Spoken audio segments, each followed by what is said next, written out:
sukses ya ternyata ya.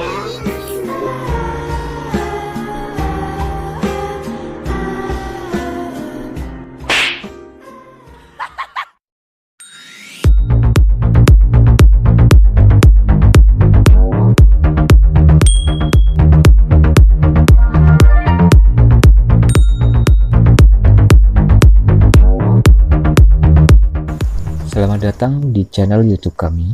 Bagi kalian yang baru nonton, silahkan klik tombol subscribe sekaligus loncengnya supaya kami semakin semangat untuk membuat konten yang lebih bagus lagi.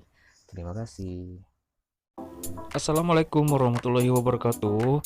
Gimana kabar teman-teman hari ini? Semoga sehat walafiat ya. Oke, amin amin amin. Oke, kali ini sesuai janjiku di video sebelumnya bahwa setelah aku berkunjung di pasar 17 Agustus kemarin, aku berkesempatan berkunjung ke rumah salah satu pengrajin batik yang ada di Kota Pamekasan, guys. Jadi kita lanjut ke rumah pengrajin tersebut ya. Dan aku datang ke Desa Kelampar. Desa Kelampar ini terletak di Propo dan Kabupaten Pamekasan, Madura. Dan ini dia rumah salah satu pengrajin batik yang aku kunjungi, guys. Jadi ketika berkunjung ke rumah salah satu pembatik ini, aku merasa beruntung karena para pembatik ini menjelaskan mulai dari hal-hal kecil yang digunakan ketika membatik, guys. Alat-alatnya seperti apa dan bahan-bahannya seperti apa juga. Termasuk di sini dijelaskan bahwa jenis kain yang digunakan ketika membatik itu juga tidak sama. Dan jenis kain tersebut juga bisa menentukan harganya, guys. Ada yang menggunakan kain premis katanya, ada yang super B, ada yang kain sutra, tergantung dari pesanan atau bahkan yang dibutuhkan para konsumen, guys, seperti itu. Dan sini juga para pengrajinnya sedang mempraktekkan bagaimana cara membatik. Aku melihat merasa salut ya, karena di sini cukup lancar banget, guys. Dan kata pengrajin yang sedang membatik ini, katanya banyak sekali motif-motif yang dibuat sehingga beliau-beliaunya ini lupa untuk menamai dari motif yang mereka buat seperti itu. Dan terkadang satu hari mampu membuat sampai 5 helai kain batik, guys. Keren banget kan? Satu hal lagi yang aku dapatkan, katanya di sini untuk membatik ini tidak membutuhkan pelatihan, guys.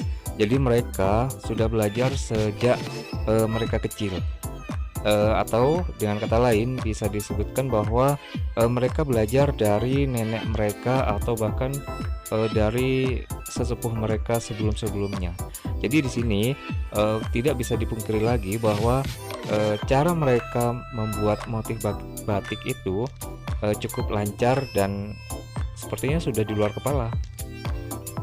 Setelah diberi motif batik ini, nanti lanjut ke proses selanjutnya, guys, yaitu pewarnaan.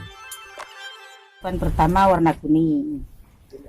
Setelah warna kuning ditutup dengan malam sebagian, Ya, terus tidak semua. dicelup Sesudah lagi. dicelup lagi warna hitam. Sesudah warna hitam terakhir direbus ke air panas. Supaya nanti Malamnya hilang. lepas ya. Ya.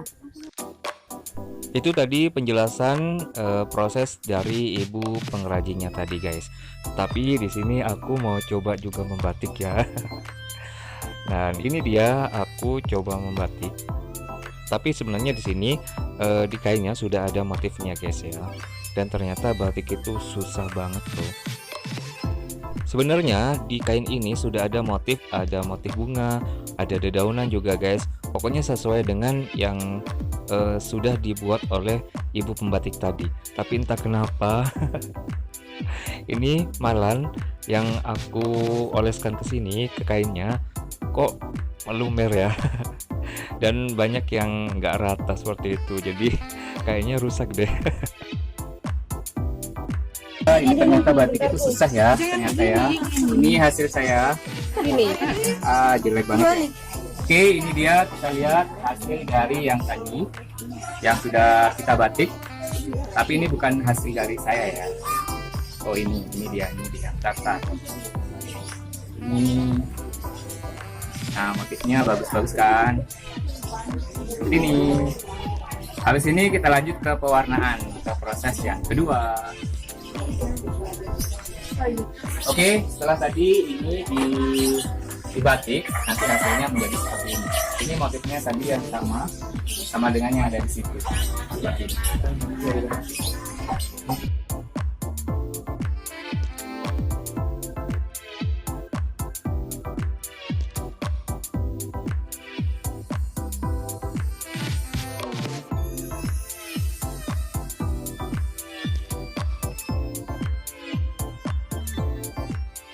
Prosesnya itu nggak langsung dicelup, tapi dicolet seperti itu. Masih di dasar ya. Ya. Tapi nanti ini ditutup sama malan lagi. Sama malan baru kita celup. Oh, kecelup untuk keseluruhannya ya. Ya. Proses pencoletan.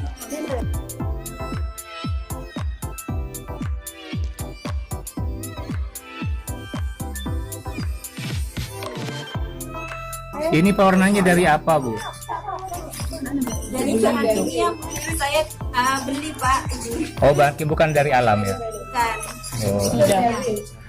Kan kadang ada yang dari apa? Dari daun-daun. Dari daun, dari Sip. Ini proses yang kedua setelah membuat motif batiknya. Sekarang proses yang kedua katanya istilahnya itu namanya pencoletan, guys. Jadi istilahnya mungkin seperti dicolet-colet gitu ya. Dan di sini pewarnaannya para pengrajinnya menggunakan warna tekstil, guys. Jadi tidak menggunakan dari bahan-bahan alam seperti itu. Ya mungkin karena supaya lebih cepat kali ya kalau menggunakan warna-warna tekstil seperti itu.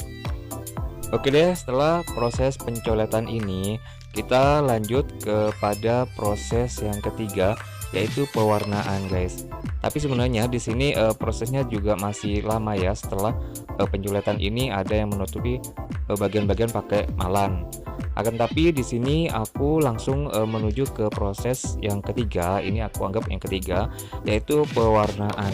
Di sini sama menggunakan warna tekstil ya. Dan di sini katanya kebetulan yang sedang yang dikerjakan oleh pengrajinnya ini merupakan pesanan dari daerah Malang, guys. Mulai dari motif sudah termasuk request dari pembelinya seperti itu. Dan untuk proses yang satu ini aku belum bisa nyobain ya, guys ya. Proses penculupan warna ini dilakukan sebanyak 3 kali, guys. Jadi setelah penculupan pertama, kain batik yang sudah diwarnai itu harus dijemur. Setelah kering baru diwarnai lagi. Begitu seterusnya sampai 3 kali. Setelah 3 kali baru katanya harus diendapkan seperti itu. Mungkin supaya warnanya meresap kali ya. Jujur melihat warna batik ini aku suka, guys, karena warnanya Tosca. Dan juga jika di luar kameranya ya, intinya yang aslinya itu memang benar-benar bagus, guys. Warnanya tuh loh cerah banget.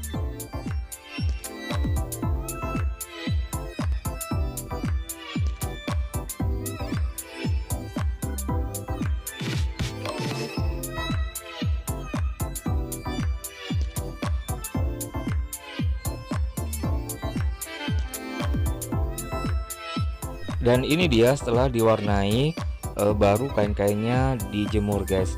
Jadi ini penampakan ketika dijemur di halaman rumah pengrajinnya. Dan kebetulan di sini ada 2 warna yang sedang dijemur, guys. Yang pertama warna Tosca, satunya warna navy seperti itu, dan sama-sama bagus sih.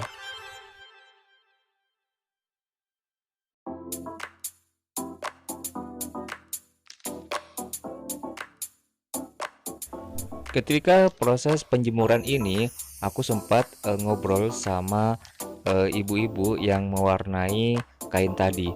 Dan katanya ini kan pesanan dari Malang ya. Dan di sini motifnya juga request langsung dari pemesannya guys.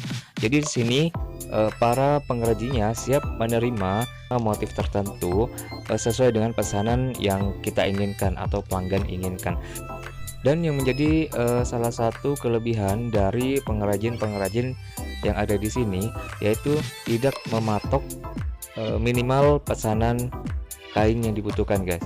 Jadi misalnya ada satu ya tetap dilayani, ada 100 kain juga tetap dilayani seperti itu. Akan tetapi biasanya kalau memesan satu itu harus menunggu atau iya istilahnya menunggu beberapa pesanan yang lain supaya nanti proses pewarnaannya tidak rugi seperti itu. Jadi semakin banyak pesanan maka pesanan kita intinya cepat selesai. Semakin sedikit yang dipesan maka akan semakin lama karena menunggu pesanan lainnya seperti itu. Dan setelah beberapa proses tadi yang sudah kita lakukan atau kita lihat, inilah proses terakhir pembuatan batik guys. Jadi setelah dilukis dan diwarnai serta dijemur dan segala macam, ini merupakan proses pelorotan. Pelorotan itu intinya melepaskan apa namanya ya, malan atau lukisan malan yang ada dalam kain batiknya sehingga nanti batiknya terlihat lebih halus lagi guys, dan malannya lepas dari kain-kainnya seperti itu.